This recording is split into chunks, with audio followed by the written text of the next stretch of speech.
What's going on, everyone? It's Mike, it's John. Back again. It's been a few days. It's been 4 or 5 days. That's well, it's both of our faults, really. I mean, I'm on holiday yet again, and well, John just doesn't love you enough to do a video on his own. He just doesn't like you all, to be honest. So I mean, we are where we are. I'm sure people do like two on the video and not one just going on. I did ask Millsy. Millsy is in the process of upping sticks, so that's why he couldn't come on. But listen, we've saved this video for a good few days because there's plenty to talk about, isn't there? There appears to be, John. There appears to be. So let's break this down. A big thank you to our channel host Flyers, our channel sponsor Flyers. We will be in there on Friday evening. So if you fancy coming down for a pint, we will be in there. We haven't quite sorted time yet, but it's going to be around 6, 7-ish, something like that. We will be there. Come and have a chat with us, and we will be there during the game. Well, not during the game, but before the game for Everton against Roma. So make sure you come down and say hello to us. We're looking forward to seeing you all. Right, let's get into it then, because it feels like there's a lot of news, John. So where do you want to start, mate? I think we can just go back to the pre-season friendly, which was the last one in the States the other night. We won't go into that in too much detail. What I will say is, some good, decent performances. It was a much improved performance. David Moyes said that he seemed happier. But I think that the parts of the squad are glaringly obvious still from the first pre-season game up until the Man United game. It's pretty obvious where we need strengthening the most. And we are starting to be linked with players now over the last couple of days. Bids have gone in. I'm sure we're going to talk about them. But it was a better performance. Thought probably a draw was a fair result.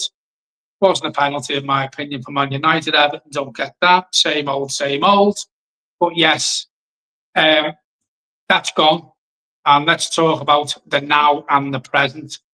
A certain Tyler Diblin. I think Everton have put 3 bids in now. They've been knocked back.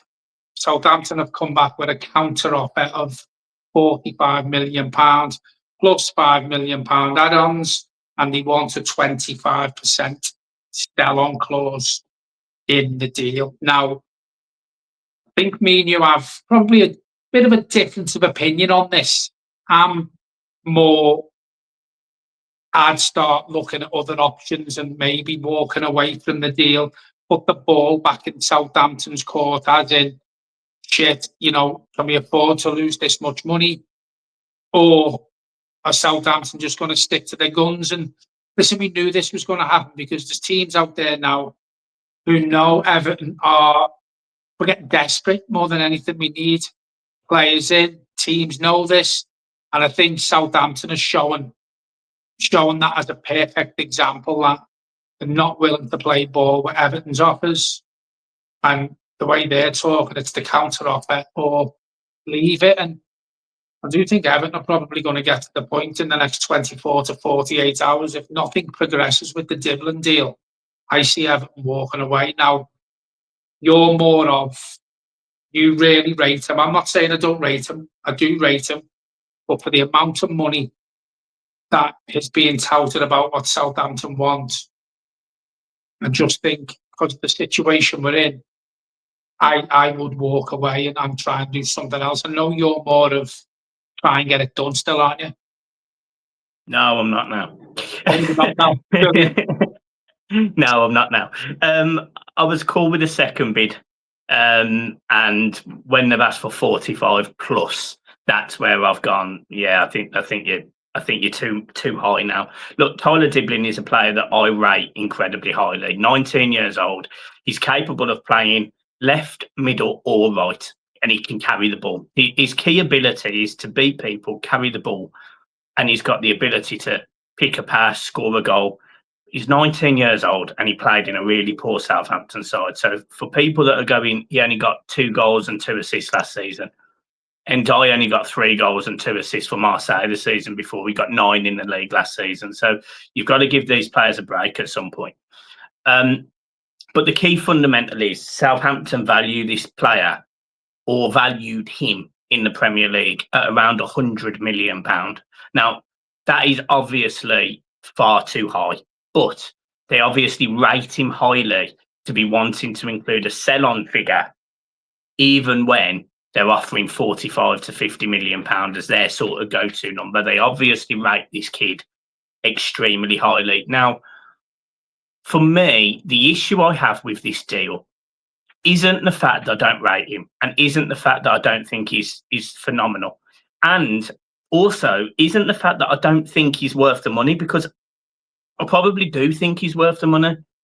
The issue I have is you're spending probably 60%, 70% of our transfer kitty on a player that may not be 100% next season due to his age. And the problem you've got is when we've been in a position where we've needed a player with the ability to beat people and all those things, and you need that Premier League experience, this is still a gamble. This is still a gamble because he's so young. So for me, if they were going to say £40 million tops, that was my number. I said to you in the group, I said 38 million plus a couple of million, 5 million in add-ons, 43 million. I was cool with that. I thought that was a lot of money, but I was cool with it because I do see this kid being 50, 60 million. But we need someone that can go and get goals, create things, and will almost guarantee it, because one of the things that has been abundantly obvious during this pre-season is we're still far too light up front. You know, we're still far too light. Alcaraz is not the solution, and not saying he's a bad player, but he can't score, he can't create, he can't do everything from the middle of that part. And I'll be straight, I've actually been disappointed with Alcaraz in pre-season. Liliman Njai is brilliant. We all know that. He's the tick in the box. But for me, I think I've got question marks, and I've always had question marks over Beto. I've got and so does David Moyes, by the way. So anyone that thinks I'm negative, you know, just look at David Moyes' comments. Will there go, oh, Mike, you're being negative. Well, so's the Everton manager, so go and have a word with him as well. But Alcaraz, for me, is not necessarily the solution. Kieran Dewsbury-Hall, who we'll move on to in a minute, I'm sure, that looks like it's a done deal. And I do think he's got a goal in him, and I think he's a very good player, and I'm very happy with that signing. But for me, if it's going to be a case of going and getting a young player to try and produce something, I actually think I'd go with the young lad from West Brom, because I think he's going to be considerably cheaper. He may not have the same level ceiling as Tyler Diblin. Fair enough, he may not. But it does give you the option to go and get another right winger. And David Moyes said he wants two. He wants two. So you've got to get two. Now, the other answer to that, people will say, well, Malik Fofana is also only 19. That's exactly the reason why I'd walk away from that deal as well, because they're fantastic footballers, but they are unproven consistently Premier League. And I think where Everton need to be is consistent, proven Premier League. And if that means we go and get someone that's a little bit older for a couple of years or a loan, I'm probably cool with that, rather than spunking £50 million on a 19-year-old that may well be worth 100 million quid in 3 years' time, but he could also be worth 15. We've all saw what happened with that lad at Norwich. What was his name? Todd Cantwell. Everyone thought he was going to take the world by storm, that Tom Cantwell, in that Norwich season when they're in the Premier League. He's now playing for Rangers, doing okay, but he's nowhere near the heights he expected to be. So for me, Southampton have pushed the bar too far now, and I walk away from Everton.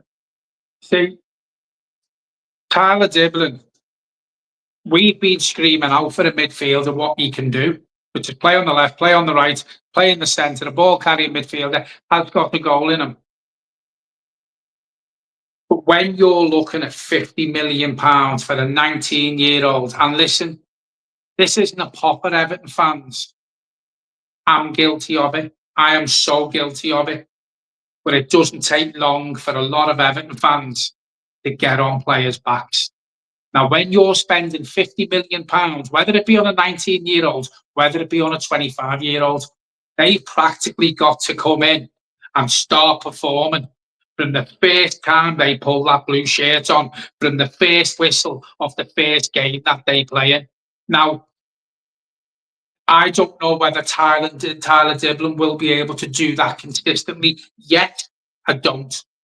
You mentioned Tom Fellows. We could probably get Tom Fellows for 20 million, 20, 23, 25 million. Yeah. He's double the price. He's Tyler Diblin is double of what Tom Fellows will give you. And when you weigh the stats up, I don't think you're going to see much difference between Tom Fellows and Tyler Diblin next season. Also, no. you mentioned that, the £50 million. If this is Chelsea, or if this is Man City, or if this is Liverpool, they're sort of in a position where they can go and spend £50 million on a 19-year-old. We've seen Chelsea do it with many players, big transfer fees, because they're not in the position Everton are. And the position Everton are in, we're losing that many players. And, rumours are going around that we've got £150 million to spend. You're spending £50 million. As you said, it's a big chunk of your transfer kitty gone. And because Everton need to bring that many players in, plus we've also got to bring another right winger in, as well as Tyler Diblin if we get him. I walk away from it, and I'm probably going to get shot down for that. But we've been linked with Ben Doak, and whether he plays for Liverpool or not, he's another player. If you put Tyler Diblin in the Everton team next season, or Ben Doak, probably not going to be much of them, and you're not paying £50 million for Ben Doak. You mentioned a couple of players there where we're light. I still think personally we need a striker. I think we need a striker. And I'm not writing Barry off in no way, shape or form. I don't think he's ready to come in and get us enough goals from the centre-forward position that we've been lacking for many, many years.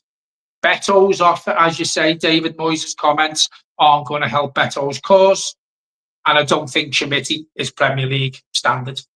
So I don't think we should be spending £50 million on a right winger when, in my opinion, we've got to bring two right wingers in. We still need that central midfielder if Diblin plays on the right.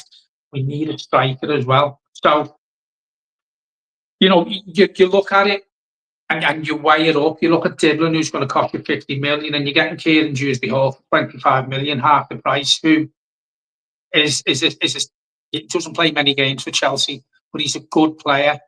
I think it's good business for £25 million. So I just think when you're looking to pay double that for someone from Southampton who's 19, and listen, he could be £100 million player in 18 months, 2 years. He could be.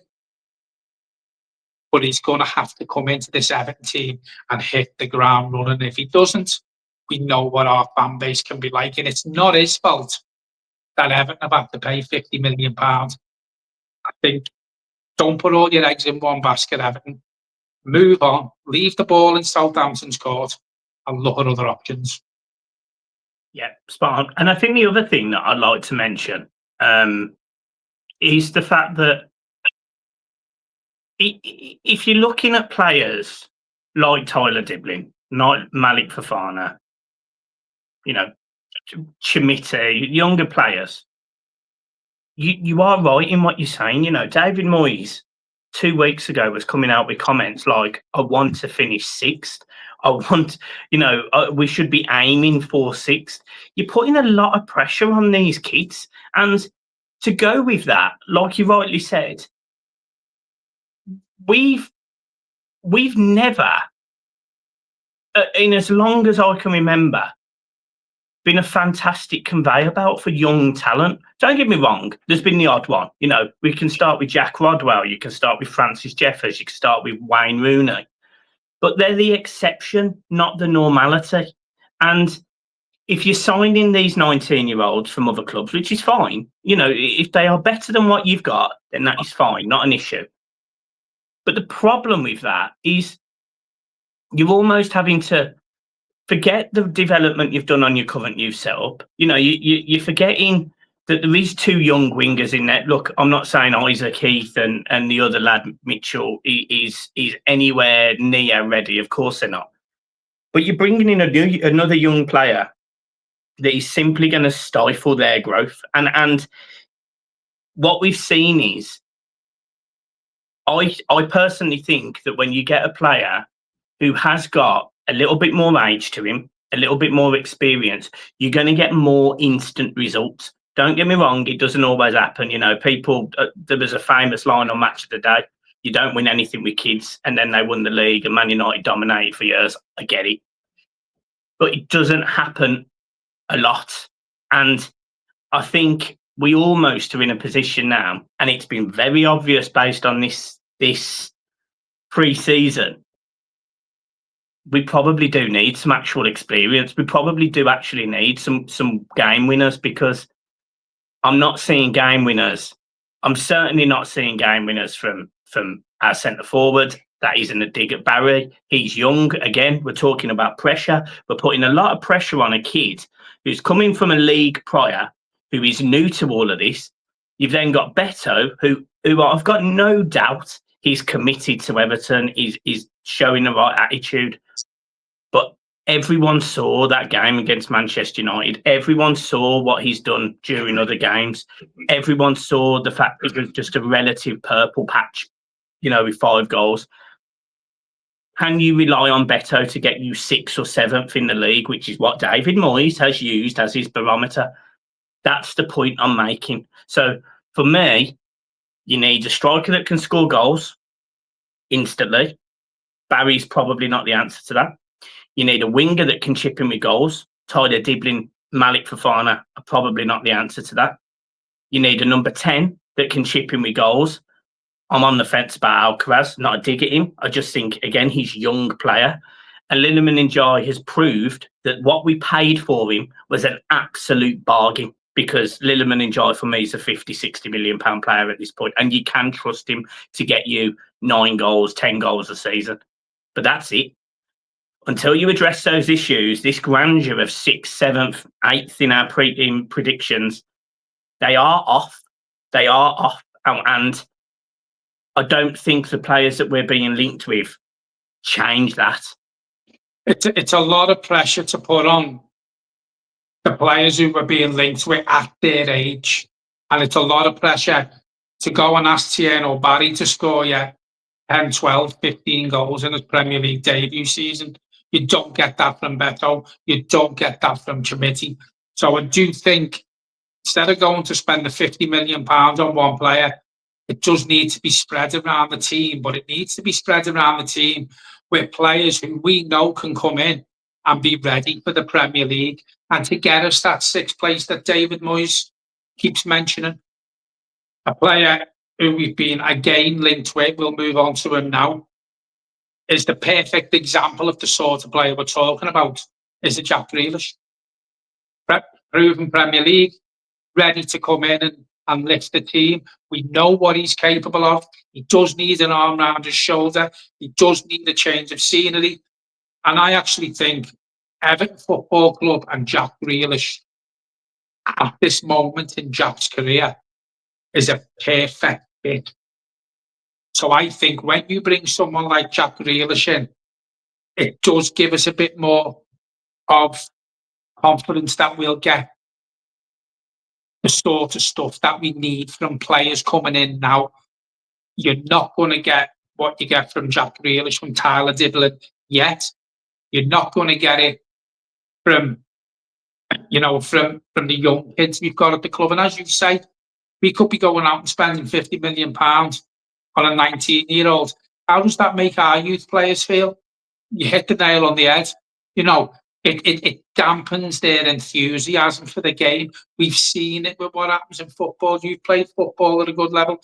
I've got a friend whose son was in the same position at Man City. I just think when you look at the pre-season and you look at where we're weak, the money would be spent better, spread around the areas that we need it, instead of throwing it in one position. Yeah, spot on. And the other thing to mention, like you're talking about Jack Grealish there. Jack Grealish is a player that is fantastic. He's got every attribute that I think I would be really keen on seeing. The ability to pass the ball, ability to beat a man, ability to cross, ability to score a goal. And he's got the mindset of a winner. He always has been. He was captain at Aston Villa from the age of, I think, 21 years old. He moved to Manchester City. And yes, has it worked out? Arguably not.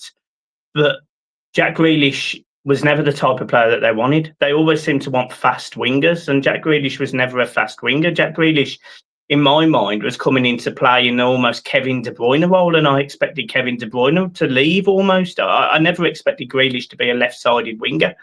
So Grealish is a player that I would like on loan. I wouldn't want to sign him permanently, because I think the problem you've got with Jack Grealish, and I'm going to use a prime example for this. 2005, the summer, Everton went and signed Andy van der Meijden from Inter Milan. And Andy van der Meijden was a player that was going to help us in the Champions League, was going to push us on, etc., etc., etc. It might have been in the January, I can't remember, but we signed him. And let's be honest, it was an absolute disaster. It was an absolute disaster because of the baggage that he brought with him, the drinking, the social element.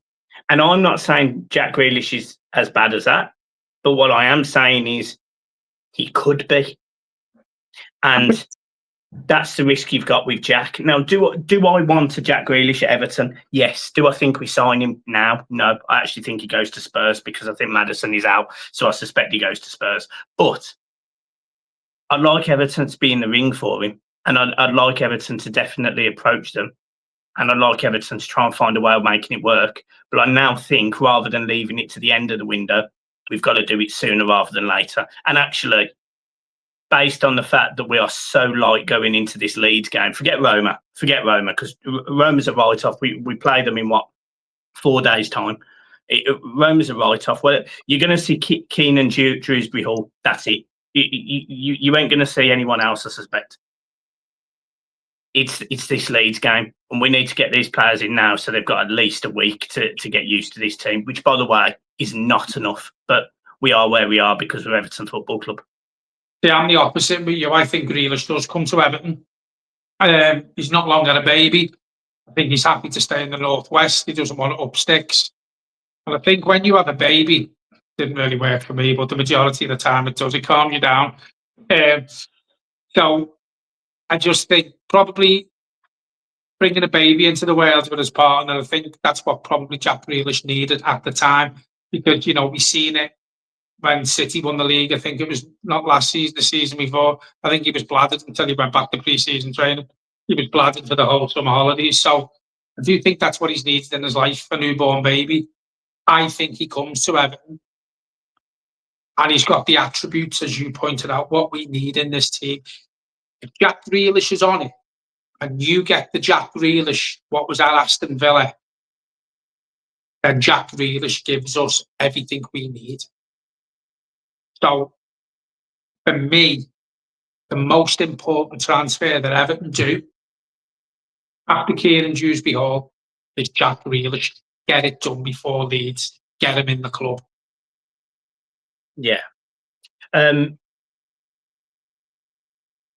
I've also noticed, obviously, Patterson is injured again.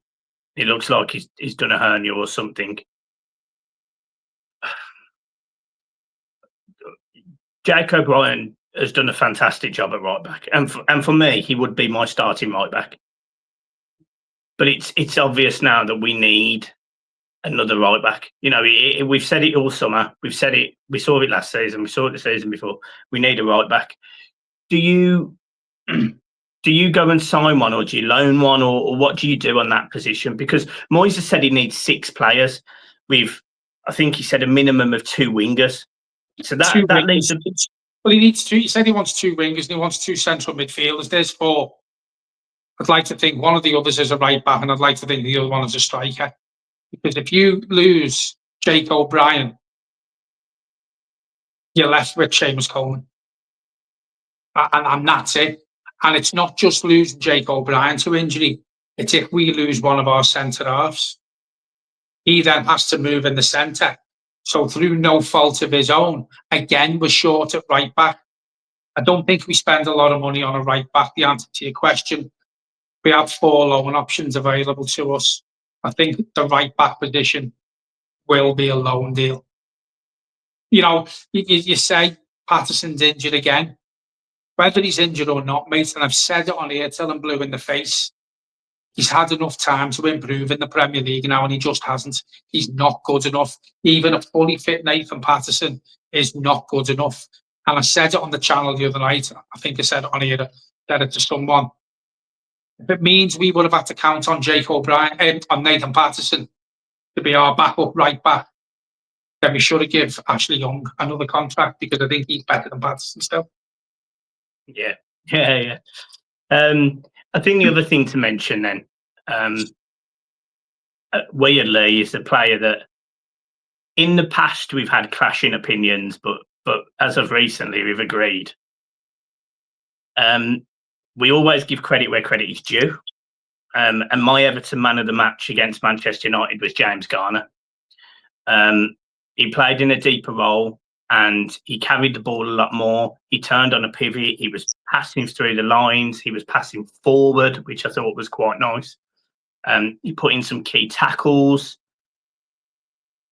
Are you in the camp that I am, which is because he's so inconsistent, until he does that again in the next game, or at the very worst, the game after, this is his 1 in 10 game where he's good, because there is a 1 in 10 game. James Garner is good at 1 in 10,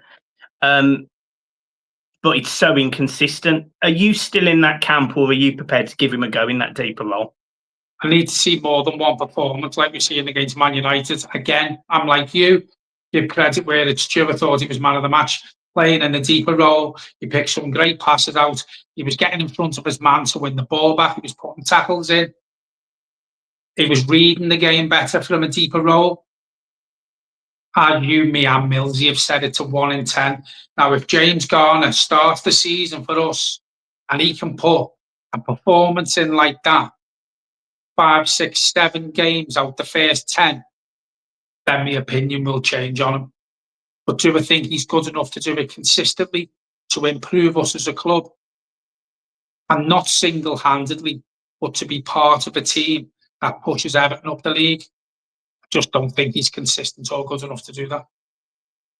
Yeah, that's fair. The other thing I was going to say is around the positions, because, you know, if you look at that central area up to the 10 and down to the 6th, the players that we've sort of played there or in and around that area is Alcaraz at the top, James Garner, Garner Guy, Tim Abraham, Harrison Armstrong is still in there, for example.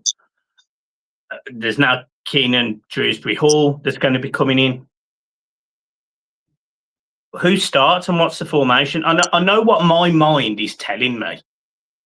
I just don't know if people will agree based on where I think Everton will start against Leeds. But the 3 that I start, as of right now, and I know this is a bold statement, is Garner Guy next to James Garner and Kieran Dewsbury-Hall just in front of it. No Alcaraz, no Tim, and no Harrison. And by the way, just to go even further, Tim at the absolute worst goes out on loan, because as impressed with James Garner as I was against Manchester United, I was not impressed at all with Tim. And Tim is another one that I put a lot of faith in, and I don't think has helped his cause in this pre-season at all. Everything you've just said, I agree. I do think he plays James Garner before Alcaraz. Obviously, Kieran Dewsbury-Hall will start if he's up to match speed. And you can't leave Garner Guy out. Tim has been such a disappointment for me in pre-season. You know, we seen him come in when he first come to the club, and we thought, yeah, there's a player there. He gets around the pitch a lot. You know, he does a lot of running. He makes himself available. He puts himself about. I haven't seen that this pre-season. He's really disappointed me. For someone who I would have started over James Garner, I would start James Garner over Tim. He's really, really disappointed me. And as you're quite right with what you say, at the very least, he goes out on loan. And I think if we get the players that David Moyes has mentioned and wants, and the numbers he wants in at the club, I would put money on it that you see Tim go out on loan. Yeah, or even be sold. Yeah. I don't think he's a David Moyes type player, mate.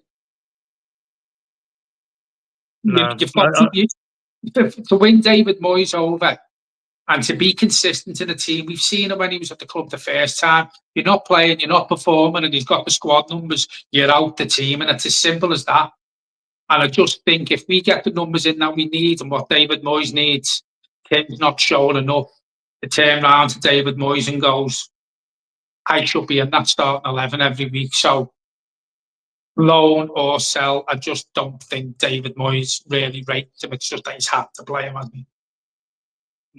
Yeah. Interesting. I've got one last question for you.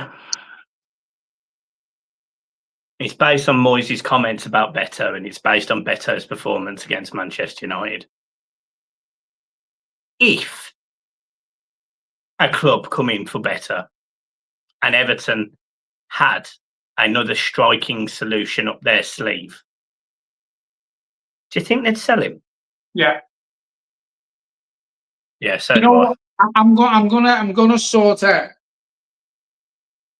back him up a bit here. I'm not going to blow smoke up his arse too much. It's the smoke off a match. It's not off a shisha pipe. It's not that much smoke, right?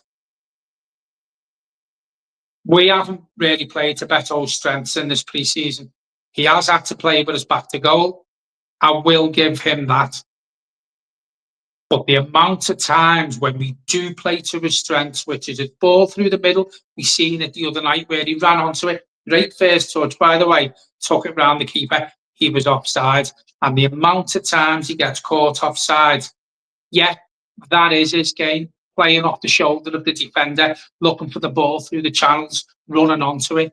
But you've also got to have a footballing brain of knowing when to go, when to break the line, when to move without being offside.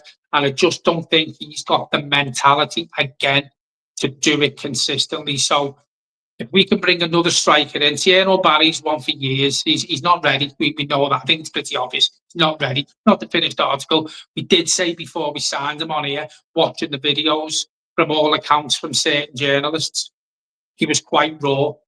We have seen that rawness, and that's not a pop at him. That is no way, near shape or form a pop at him. It's going to take time. But if we can bring a centre forward in who will hit the ground running and can guarantee us 10, 12, 15 goals a season, then I think David Moyes had taken off for Beto. I really do. Comments haven't helped.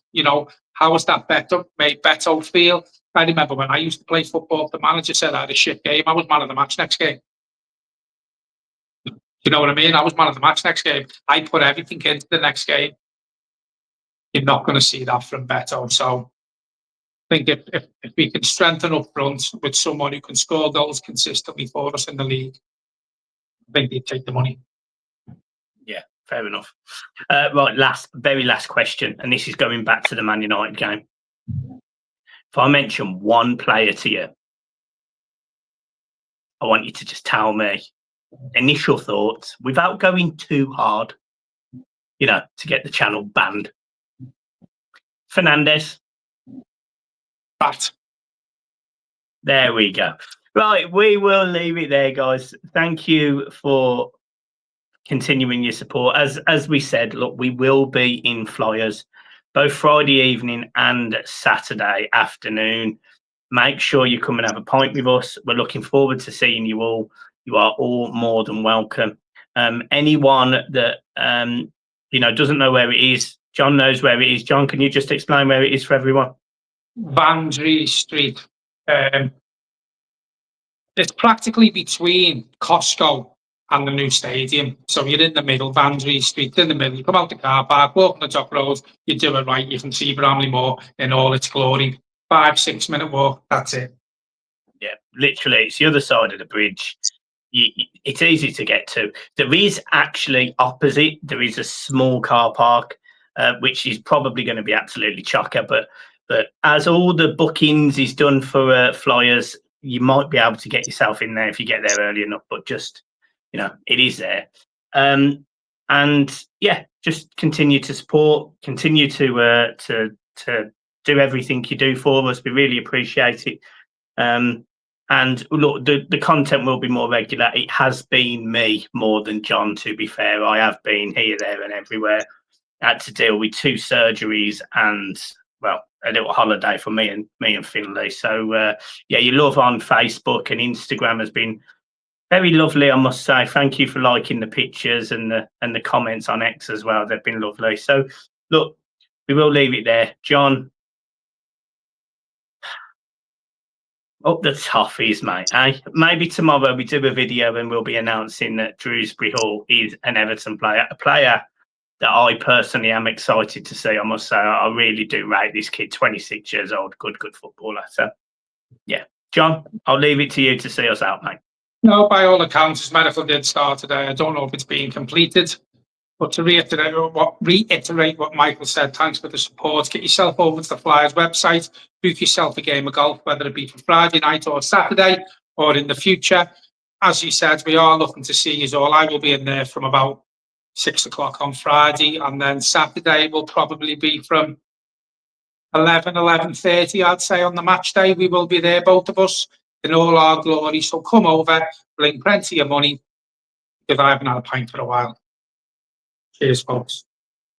Come on. Get down to Hill Dickinson. Woo! Brilliant.